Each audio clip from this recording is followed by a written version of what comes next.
Pues ha sido interesante, ¿no? Ha sido todo un reto y una apuesta, ¿no? por el cambio en México. En un momento en el que todo el mundo ninguneaba y menospreciaba lo que estaba proponiendo Andrés Manuel y de la posibilidad de hacer el cambio pacífico, también la decisión de caminar junto con él, pues es una apuesta a lo que parecía imposible, ¿no?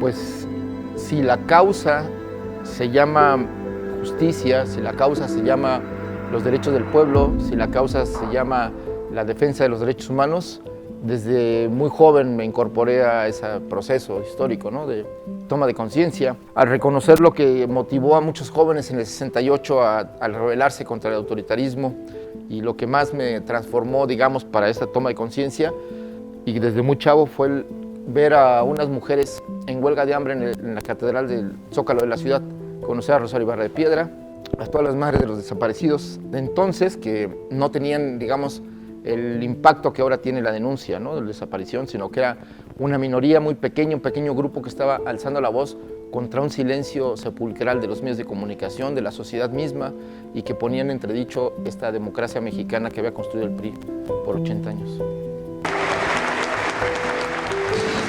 La Ciudad de México será, por la dedicación y voluntad de todos nosotros, la ciudad de todos y para todos. Y entonces todo este proceso, a partir del avance también electoral de la izquierda, desde 1997, cuando se asume el gobierno de la Ciudad de México, pues yo acompaño como periodista, tanto en medios independientes como en La Jornada y en medios internacionales. En el 2004, cuando viene el desafuero contra Andrés Manuel López Obrador, pues yo ya veo que hay una decisión del régimen, de la oligarquía, de cerrarle el paso a la posibilidad que la izquierda gobierne en México. Y en ese movimiento, cuando se da la primera movilización, la marcha de más de 1 millón de personas contra el desafuero, pues ahí estaba condensado lo que te puedo explicar. Ahí estaban los estudiantes del 68, ahí estaban las madres de los desaparecidos, ahí estaban los campesinos, estaban los indígenas, estaban las mujeres que luchan por sus derechos, estaban los gays y las lesbianas defendiendo la identidad sexual, la libertad política vinculada al derecho de la identidad sexual y a la libertad misma del amor, ¿no? E incluso yo caminaba con Carlos Monsiváis en esa movilización. Era muy interesante porque dice, pues es que aquí están todos los que he conocido desde que empecé a andar en los 60 en estos procesos, ¿no? Entonces, de aquí están todas las luchas de la izquierda. Pero después del 2006, con el fraude electoral, se da una ruptura con la izquierda institucional, que apuesta por, digamos, seguir la ruta del acuerdo y la componenda con el régimen, y de incluso avalar reformas como la reforma energética, que era ya de suyo despojar al país de tanto digamos, de la producción petrolera como de la generación de energía eléctrica, ¿no?, que son elementos centrales de la economía y motores de la producción nacional. Y Andrés Manuel, como cabeza del movimiento, pues se va hacia abajo a construir, digamos, un movimiento más de raíz, de base, y pues mantener la esperanza viva, ¿no? Y a partir de ello, el movimiento adquiere una dinámica de movilización más o menos continua. Se crea la asociación civil, surge el periódico Regeneración, que se antecede al movimiento y al partido, evidentemente como un homenaje a los precursores de la Revolución Mexicana, ¿no?, los hermanos Flores Magón, y a los periodistas libertarios que se enfrentaron al régimen de Porfirio Díaz y que habían logrado el primer programa democrático popular, que después se condensó en la Constitución de 1917, y la organización de un movimiento nacional a partir de un medio de comunicación llamado Regeneración. Y luego ya cuando se funda el partido, pues se retoma el nombre de Regeneración como un elemento identitario, ¿no?, de transformación, y por eso se llama Movimiento de Regeneración Nacional. Fue como una gota de agua que fue creando un espacio de conciencia.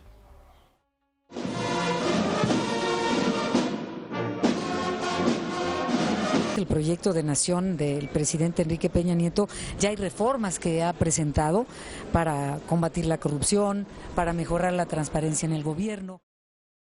Los movimientos no son continuos ni son lineales, ¿no? Tienen bajadas y subidas. Y bueno, pues normalmente en los descensos es cuando la gente se deprime, ¿no? Y yo creo que el 2012 fue bueno, el 2006 fue un golpe brutal, pero el 2012 fue como la derrota de una estrategia. Entonces fue difícil pensar que también la cultura política es algo que se reproduce, ¿no? Que es muy difícil desarraigarla, ¿no? La cultura política priista, que está en todos los partidos, incluso en Morena, ¿no? Entonces hay que combatirla. Y después del 2012, evidentemente, al ver que pareciera que la gente no iba a despertar, que no iba a tomar conciencia, pues desanimaba, ¿no? Pero finalmente, pues hasta en los momentos más difíciles, las derrotas más tremendas de la humanidad, pues habría que decir, como decía Luis Cernuda en su poema de 1936, mientras haya una sola persona, un solo individuo, mujer u hombre que levante la bandera, ese reivindica a toda la humanidad. Y entonces pues, no nos podíamos derrotar.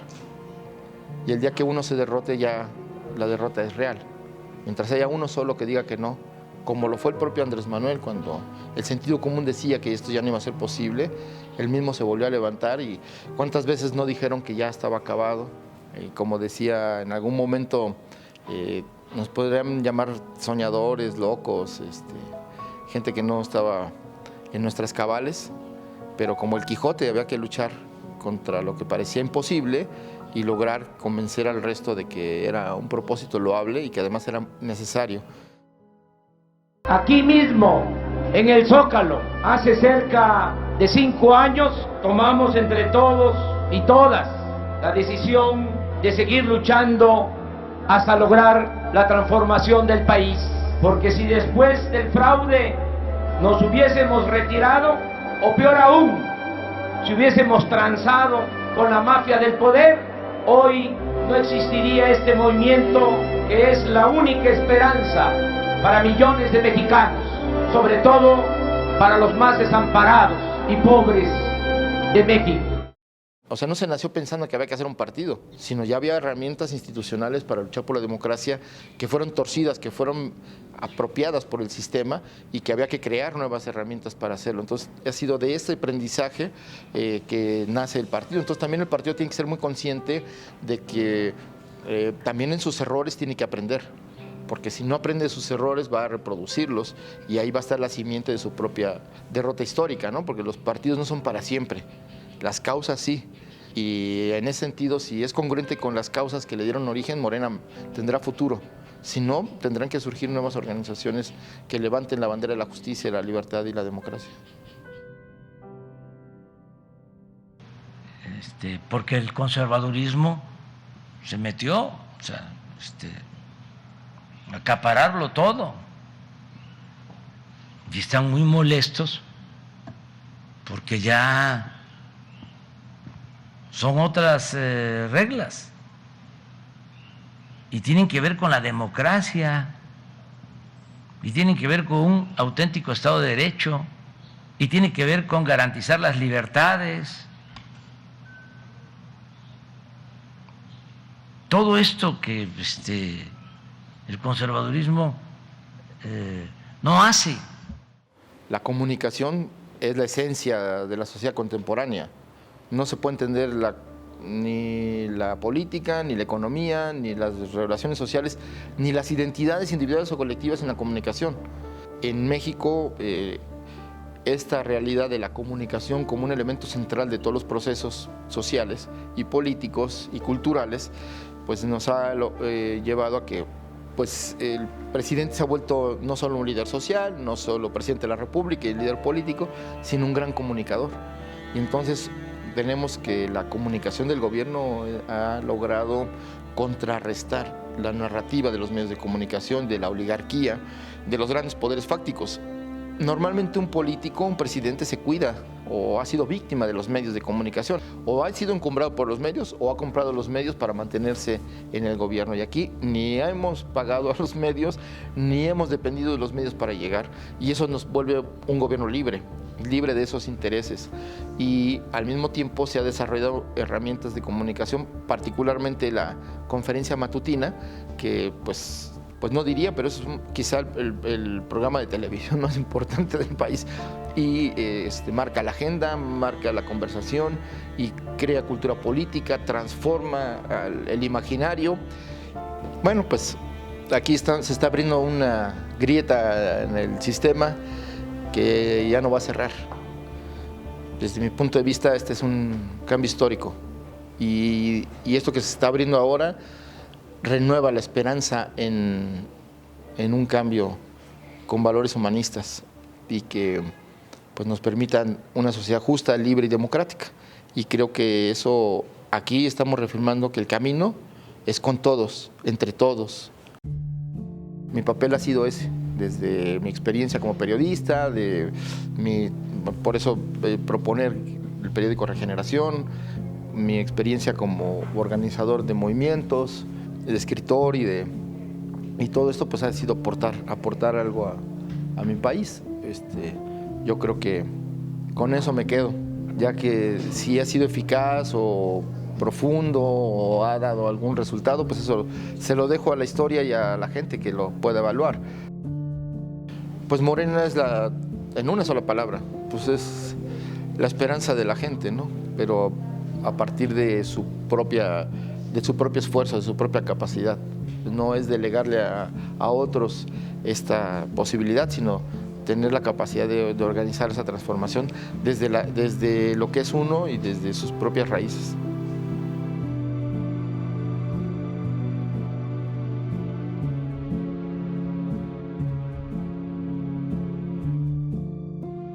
Morena, la esperanza de México.